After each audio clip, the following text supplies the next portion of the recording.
Racing, like boating, traveling, hunting, it can be a very expensive hobby. However, it can also be a business with the right strategy and intentionality, and it can even be a profitable business. So in today's episode, we're going to look at the 9 factors that the IRS takes in consideration when deciding whether or not your race team and your racing activities is just for sports and recreation, or if it's a legitimate business. Hi, my name is Elizabeth Joyner and I'm a motorsports attorney. But none of the information I'm going to provide you today should be taken as any sort of legal advice. Rather, all I'm doing is trying to provide you the knowledge and education you need in order to make your own determinations on how these principles and how these facts apply to your particular circumstance. So in this last video, I had indicated that racing can absolutely be considered a business. But in order to do that, the first step is to decide whether or not in your particular circumstance for your race team, whether or not you are a hobby and you should move forward as just being a hobby, or if you can take advantage of all of the benefits having a business has to offer. But instead of just listening to me, I want to go through what exactly it is that the IRS says and how they make the determination on whether or not your race team is a hobby or if it's a business. According to the IRS, a hobby is something that is pursued just purely for sports and recreation. It is not done in order to make any sort of profit whatsoever. It's for fun. Whereas on the other side, a business is an activity for which you are engaging in order to make a profit. So with these definitions in mind, in order to have a legitimate business, you need to be reasonably attempting to make a profit. Because the IRS understands that it can be very confusing to decide whether or not what you are doing is actually just a hobby and therefore you can't build a business on it, or if it is in fact a legitimate business, they have provided us with 9 factors that you can take into account when determining whether or not, okay, should I move forward with turning this into a legitimate business? Now, the IRS has indicated that when looking at these factors, this isn't a pure test and you have to meet 3 out of 5 of these. It's just that these are the different factors that they look at when making a determination on, did you appropriately indicate that your business is a business and therefore you're making the appropriate deductions and expenses in furtherance of that business, or is this just a hobby? And therefore, if you only meet 1 of these or 2 of these or 3 of these, that's okay. You don't have to meet all 9 of them. Even though the IRS has presented this in such a way that these are 9 things for the taxpayer to consider when making this determination, it gives a really good clue that these are the 9 things that they're going to look at when deciding whether or not you've appropriately built a business or if this is actually just a hobby. Rather than just trusting me that these are the various things that the IRS is going to look at when determining whether or not your race team can be a business, let's go ahead and look online and check out the IRS website to see what they say. So the first factor that the IRS is going to look at is whether the taxpayer carries out the activities in a business-like manner and maintains complete and accurate books and records. If you watched this video that I put out a couple weeks ago, in it I indicated that following through with the formalities that are required with having a business helps establish that you are in fact a business. And part of this is making sure that you are registering with your state if you need to, what kind of entity that you have. Are you actually have separate bank accounts for the business and you have your personal bank accounts? Are you keeping accurate books and records? And what this is referring to is really your accounting. The fact that you are only deducting business expenses from the business account and you're not using that account for personal purposes. And the fact that you're keeping track of it. So you can indicate that this is how much we paid for tires. This is how much we paid for race entries. This is how much we paid towards travel throughout the season. So you're keeping track of all of those expenses. If you are a business entity that requires you have meetings, that you have meeting notes that you can show, that you have appropriate licenses with local counties and with your cities, just really the IRS, the first thing they're looking at is, do you act like a business? And if you act like a business, then that is one factor that is in favor of, okay, this isn't just a hobby. This actually could be a legitimate business. Second factor they look at is whether or not the time and effort that you put into your race team shows that you are attempting to make a profit. So how does this actually apply in real life? Well, if you are a race team and you race twice throughout the entire year, and you are only racing at events that, maybe you'll earn at the most $300 or $1,000, but your expenses are so significantly more than that, that's going to show the IRS that you're not putting in a lot of time and effort in order to actually make your business profitable. Whereas let's say you're a race team and you are traveling all over the Southeast. Even if you're not winning all these races, and even if you aren't actually profitable, this demonstrates that you are putting a lot of time and a lot of effort into it, and you are attempting to make a profit. So you are reasonably attempting to chase the money to see if you can earn a profit that way. So just demonstrating the time and effort that you're putting into your activity can weigh in favor of the IRS finding that your race team is in fact a business. Another factor that the IRS looks at is whether or not you are dependent upon the income that is coming in from this business. Now, to start out, the answer is probably no, you're not dependent, because you are a startup company. You are just now attempting to make a profit. And so even though this is a factor that the IRS looks into, it might not weigh as much in the beginning as it would if you were 5-10 years down the road. Because at that point, the IRS is going to be looking at, well, why are you trying to make a profit? Why are you trying to bring in money if you're not dependent in any way on this revenue that you're bringing in? You can show that you are dependent on the revenue that is coming in, even if you are not engaged in this activity on a full-time basis. So let's say you still have your full-time job, and on the weekends and in the evenings is when you are working on your race team business. You can demonstrate that you're bringing in the profit, or you have the ability in the future to bring in the profit, and that money is supplementing your W-2 wages that you get from your other job. Another way to show this is if you actually take wages, or if you take distributions from your company. So if you build out and register your race team as, let's say you do it as an S Corp, then you can get W-2 wages from your company, and it's tax advantage. You have a W-2 and you can demonstrate that, yes, I am reliant on the income that is coming into this because I do have income that is going into my household. Another is if you are only taking distributions, still demonstrating and showing that you've taken those distributions, which is distributions are just money that you are paying yourself from your business, and that money is going to your household and supplementing your income. So again, this is a factor that might not be as important in the beginning to be able to show, but you want to be able to show that you are building up to that so that at one point, maybe you're not fully dependent on the profits that are coming in from the race team, but that it is supplementing your income and that it is money that is brought forward to you. Another way that you potentially could demonstrate this is if you have hired crew members, or if you have a driver. So maybe you're not receiving the profits, you're not receiving the money, but there are some people on your team that are dependent on the revenue that is coming into the race team. That's just another way that you could potentially demonstrate that, yes, we actually have people, like, we need this money to come in. It is not all just going back into the car.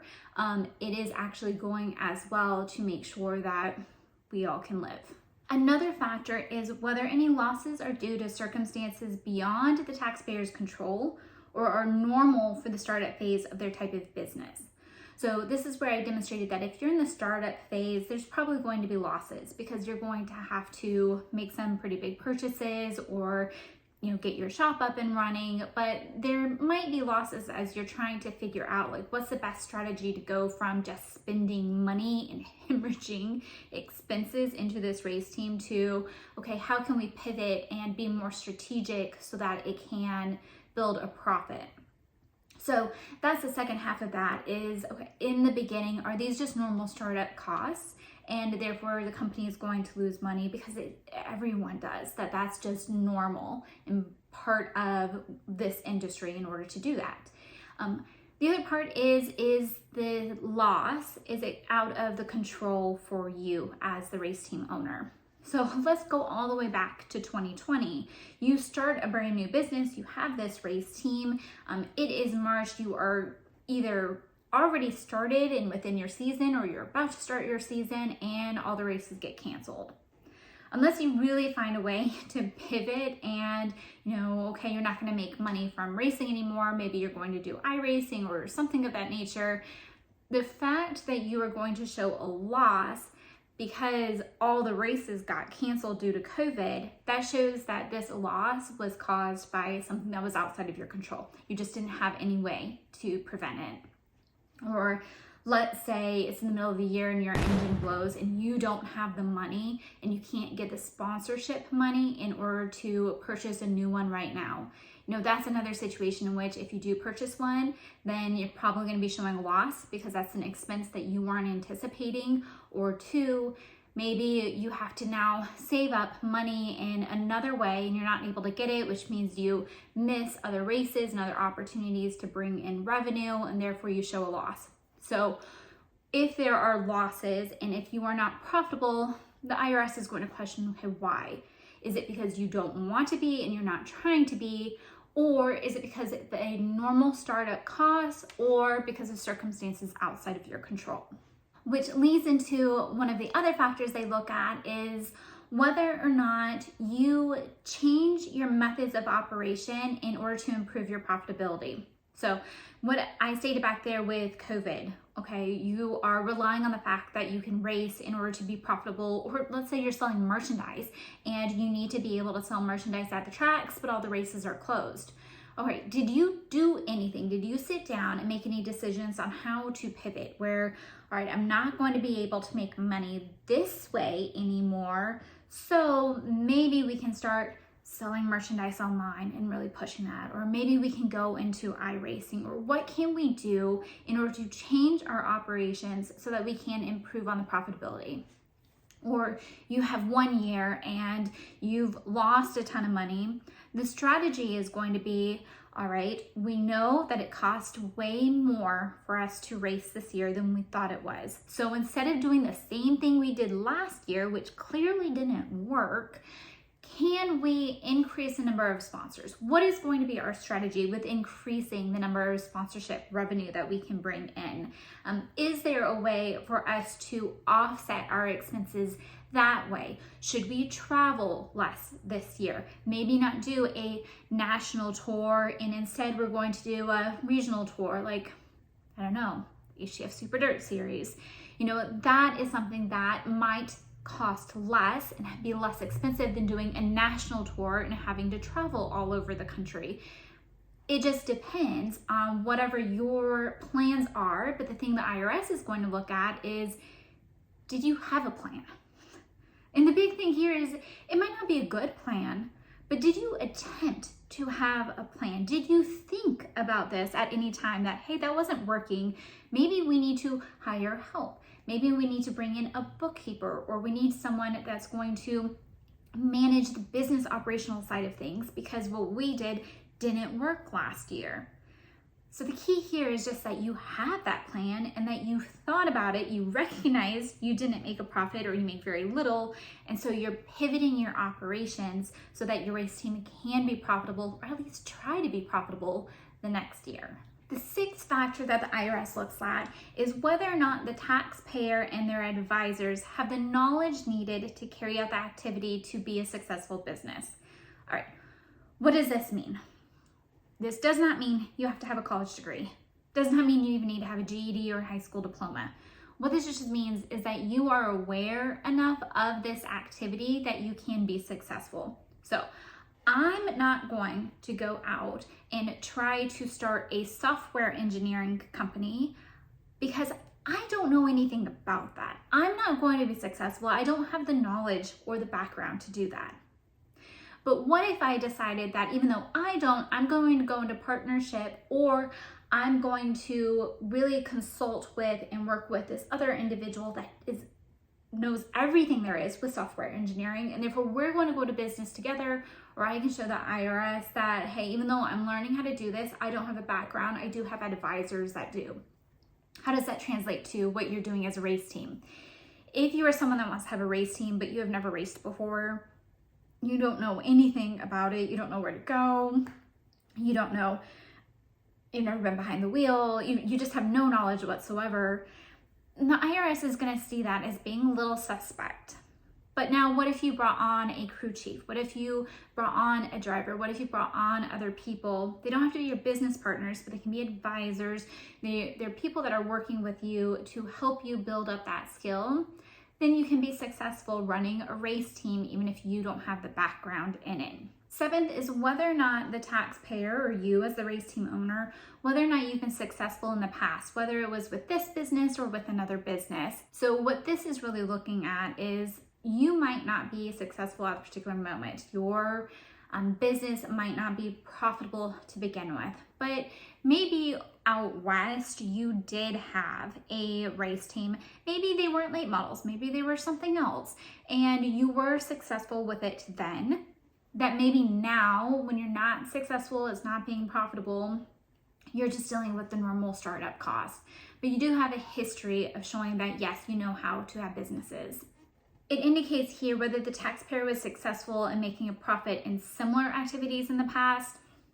I would even venture and say that if you have owned other businesses in the past, so you can demonstrate that you know that businesses are there to reasonably attempt to make a profit and you have been successful in other endeavors you've done, even if it's not necessarily racing related or it's not another race team that you had, you potentially could demonstrate that this isn't just a hobby. I know what I'm doing. I follow the formalities. I have the accounting and all of my books in order. I have a plan on how to be profitable in the future. And because of my past success of running a business and having profitable business, in conjunction with these other factors that I can demonstrate here, it shows that yes, my race team can in fact be a business here. The eighth factor is whether or not the activity makes a profit in some years and doesn't make a profit in other years. How does this apply here? So let's say last year you won $1 million in one race. Probably isn't going to happen again, but you did have the opportunity to win all that money and therefore it makes a huge profit. But you're not going to make that kind of profit this year because it's just outside of your control. Maybe you'll race in that race, or maybe they're not even having $1 million race anymore, and so therefore your profit's going to be less. But you can demonstrate that yes, some years we have a lot of profit, whereas other years not so much. And here's the reason why it's not so much. Let's take some other kind of businesses, for example. If you have a streaming company that one year puts on a huge event and you bring in all this profit, you might be able to live off of that profit for a couple years moving forward if you are smart and strategic with your money. But that money came in 1 year and it's not coming in the other years, and therefore the other years are going to look like you were showing a loss, but you might not have a cash flow problem. So that's the same here with racing, where you might bring in a lot of money 1 year, and then that money is able to get you through the next couple of years. So you're going to show losses on those years potentially, but if you do show losses, you can still demonstrate you don't have a cash flow problem. It's just that you had so much money come in that 1 year. The last factor that the IRS looks at is whether the taxpayers can expect to make a future profit from the appreciation of assets used in the activity. I was trying to rack my brain on how exactly this would apply for race teams. I think of this more in terms of land or real estate, that you've bought a lot of real estate and therefore you might be showing a loss, but the profit is going to come later on as the real estate appreciates and you're going to be able to sell it, and therefore you'll bring in the profit there, which goes into the fact that some years you're going to have a profit, whereas other years you aren't. You're just anticipating that your profit's going to come later. So I'm not entirely sure how this would apply for racing, but if you have an idea of how this would potentially apply, comment below and let me know, because I am curious on what sort of assets would be appreciating in this manner in which you could potentially get a profit later. Maybe from the toter home or the stackers, but I don't know if you can necessarily rely on the fact that you're going to be able to sell them for a profit later. Generally, those are depreciating assets. But yeah, if you have any thoughts of how this factor would apply, I'd like to hear it. In any event, I hope this episode has been helpful in showing you that, yes, I might be sitting here saying your race team can absolutely be a legitimate business, but here's what the IRS looks at. And so walking you through what those 9 factors are, giving you the knowledge and the power so that you can analyze your circumstance as well and decide, okay, is my racing activity, is it really just a hobby and therefore I can't move forward with having a business as a race team? Or can I turn my race team into a legitimate and hopefully a profitable business and take advantage of all of the tax strategies and liability protections that are afforded to businesses? If you thought this episode was helpful, it would be so helpful to us if you would comment any content that you want us to make in the future. And until next time, enjoy one of these 2 videos.